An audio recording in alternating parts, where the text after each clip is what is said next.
اگر کسی کا کردار دیکھنا چاہتے ہو تو دیکھو کہ اس کا اٹھنا بیٹھنا کن لوگوں کے ساتھ ہے۔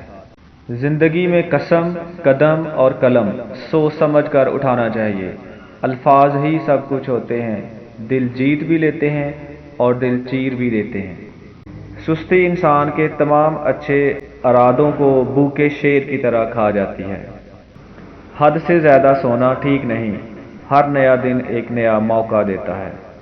جب اپنے ہی پرندے کسی اور کے دانے کے عادی ہو جائیں تو انہیں آزاد کر دینا چاہیے۔ ایسے لوگوں سے ہمیشہ دور رہیں جو آپ کا سکون خراب کرتے ہیں، اور یہی عقل مند انسان کی نشانی ہے۔ چراغ بولتا نہیں، اس کی روشنی خود اس کا تعارف کرواتی ہے۔ اسی طرح اپنے بارے میں کچھ نہ کہو، بس اچھے کام کرتے رہو، وہ تمہارا تعارف کرائیں گے۔ حق اور سچ کو خود تکلیف اٹھا کر تلاش کرنا پڑتا ہے، جھوٹ اور افواہیں تو آسانی سے گھر بیٹھے ہی آپ تک پہنچ جاتی ہیں۔